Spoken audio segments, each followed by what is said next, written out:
Estamos conversando con el doctor Julio Rodríguez Delgado sobre el tema del feminicidio. Julio, cuando este tipo penal del artículo 108b del Código Penal señala que será reprimido con pena privativa de libertad no menor de 15 años el que mata a una mujer por su condición de tal, se presenta la obligación de parte del acusador, es decir, del fiscal, como representante de la sociedad en juicio, de probar la intencionalidad del agente, del sujeto activo, de haber querido matar o de haber logrado matar a una mujer, porque esta es mujer. Entonces, este elemento de la misoginia como factor orbitante, fundamental de la construcción del tipo penal, ha venido generando muchísimos problemas al Ministerio Público, ¿no? Por ejemplo, en el caso Arlet Contreras, la sentencia dice en la parte, la sentencia de primera instancia dice en la parte pertinente lo siguiente: la parte acusadora, es decir, la fiscalía, no probó el dolo trascendente, basado en razones de género como la misoginia, el odio o desprecio por la condición de la víctima, el mismo que no se configura por la simple calificación o conclusión de dicho operador jurídico, menos de la agraviada, en vista que ni de los propios actos o hechos probados se puede desprender tal conducta. O sea, lo que está diciendo el Poder Judicial en esta sentencia, dicho sea de paso, fue un juzgado colegiado integrado por 2 mujeres y un hombre, ¿no es cierto? O sea, no se les podría acusar de machistas. Lo que estaban diciendo era que lo que todos nosotros vimos cuando este sujeto la cogió de los cabellos, Arlet la arrastró por el piso, trapeó el piso con ella, son actos completamente despreciables. Eso es totalmente, estamos de acuerdo en ello, condenables, miserables. Pero el hecho es que ese hecho abominable per se no demuestra misoginia. No. ¿Cómo se demuestra entonces la misoginia? ¿Cuál sería la mejor manera de demostrar la misoginia? Porque yo he preguntado siempre esto en algunos círculos feministas a los que no les gusta mucho tocar este tema, pero hay que tocarlo porque es una realidad y luego se generan problemas como este.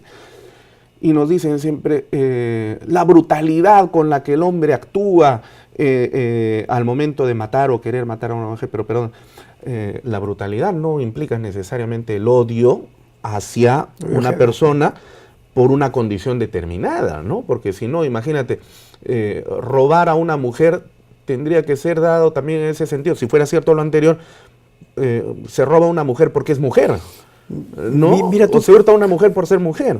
Mira tú que las condiciones lo van a determinar, pero eso es actividad probatoria del Ministerio Público. Te pongo un ejemplo para que se entienda. Los famosos escuadrones de la muerte en Brasil que mataban homosexuales. Exacto. Los mataban por el solo hecho de ser homosexual. Pero eso es clarísimo, porque hay pues un odio contra los homosexuales de ciertos sectores. Pero entonces, en el mundo, ¿dónde hay gente que odia a las mujeres? Así es, entonces tendría que establecerse que este sujeto tiene un desprecio por la mujer. Exacto. Su comportamiento anterior, los actos previos que tienen que ser contextualizados, las declaraciones que hagan testigos, familiares, amigos de este sujeto que digan, este sujeto tiene un desprecio por la mujer. Si eso se acredita, entonces evidentemente el comportamiento que sucede y que evidencia este acto denostativo de la condición de mujer a la hora de matar puede ser objetivado. Pero esa es labor del Ministerio Público. Claro. Y si no se objetiviza no se puede presumir. Exacto. Porque estamos todavía, menos mal aún, espero yo, bajo el manto, ¿no?, protector de la presunción de inocencia, sí, hasta que no haya sentencia definitiva. Sí. Ahora, digamos, quiero volver sobre este punto para poder dejar muy clara y precisa la idea.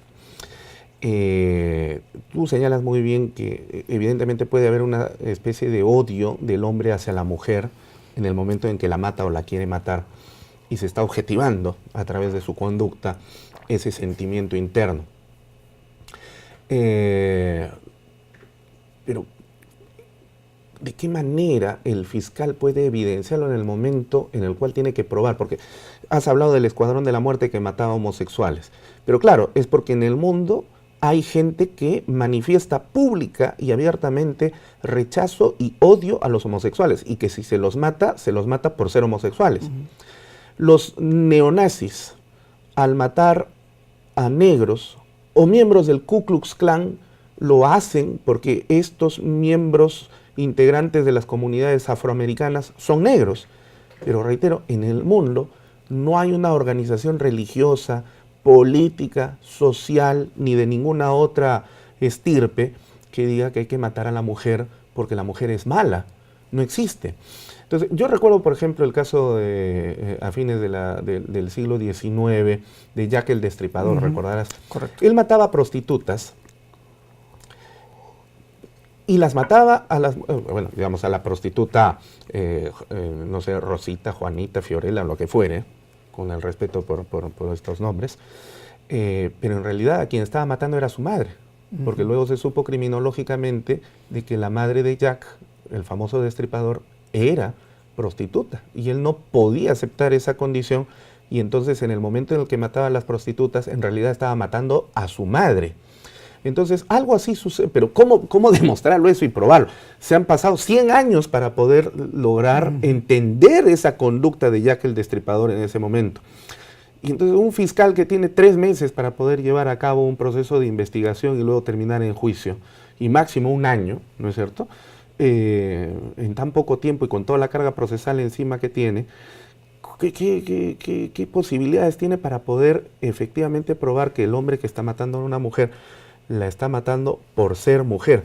Tú me dices la contextualización, pero yo me pongo a pensar en otros casos de contextualización. Por ejemplo, cuando aquella famosa señorita que tuvo que purgar condena de pena privativa de libertad porque mató a su madre, recordarás, la apuñaló más de 70 veces.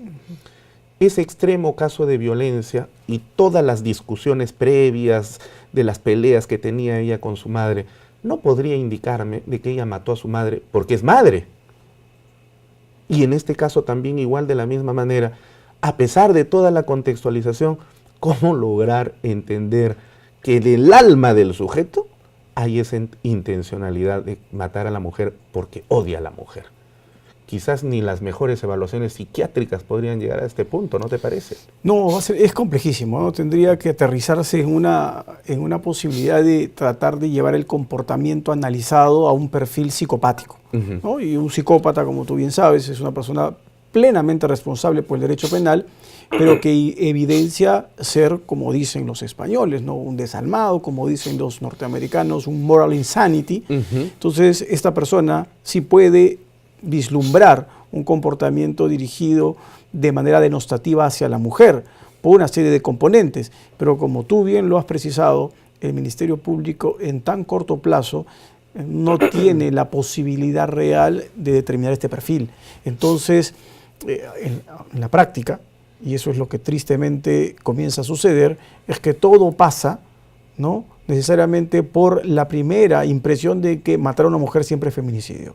Y se olvidan de este primer aspecto, ¿no?, valorativo, de carácter subjetivo, que no se quiere exigir muchas veces y que lamentablemente esto va a poder permitir en muchísimos casos convertir a sujetos en feminicidas cuando están enormemente distantes de serlo. El problema es que este tipo de redacción, al generarle problemas al Ministerio Público, lo que termina produciendo es precisamente lo que el Poder Judicial tiene que hacer y no puede hacer otra cosa, y tú lo has señalado. El que pierde el caso es el fiscal, no el juez. El juez va a hacer lo que el fiscal le trajo y pudo probar o no probar. Si puede probar, condenará, y si no puede probar, pues no le queda otra alternativa más que absolver y archivar el caso. Y eso es precisamente lo que ha sucedido en esta situación. Y al caso Arlet Contreras se suman otros tantos casos que terminan en ese mismo sentido. En Tumbes tenemos un caso en el que un hombre que le roció de gasolina a su ex pareja y le prendió fuego y la mató, fue llevado a la cárcel, pero en grado de apelación la sala se basó precisamente en este tema y tuvo que absolverlo y salió a la calle. O sea, lo que se está generando es más impunidad con el uso de este tipo penal. ¿Y cuál es el lamentable mensaje del Estado peruano hacia los hombres que manifiestamente son machistas y abusan de las mujeres? Mata, que no te va a pasar nada. Sí, claro, si construyes... Es mejor matar que violar, porque si tú violas, ahí sí te mandan a la cárcel, y cuando entres a la cárcel, ley de la violación, ya sabes lo que te va a pasar. Pero si matas, no te va a pasar nada. Sí, no, lamentablemente la construcción de estos tipos penales nos lleva siempre al mismo escenario. Un legislador que lo que hace es colocar tipos penales, ¿no es cierto?, a pedido del público, por presión mediática. Y de ideologías, ¿no? Y ahí viene, cuando hablamos de la presión que se generan, ideologías, algunas ideologías ya muy trasnochadas y que en otros países son imposibles, ¿no?, de generar una configuración delictiva de esta naturaleza, porque todos entienden que ya desde el solo hecho de que no puedes siquiera diferenciar el bien jurídico, ir más allá con una contextualización en donde el tipo penal me exige necesariamente un elemento subjetivo de esta naturaleza, lo que estás generando en la práctica es impunidad.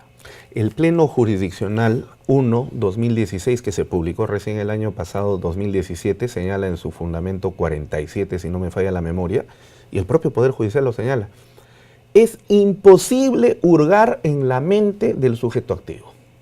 Queda clarísimo. Sí, o sea, no se puede.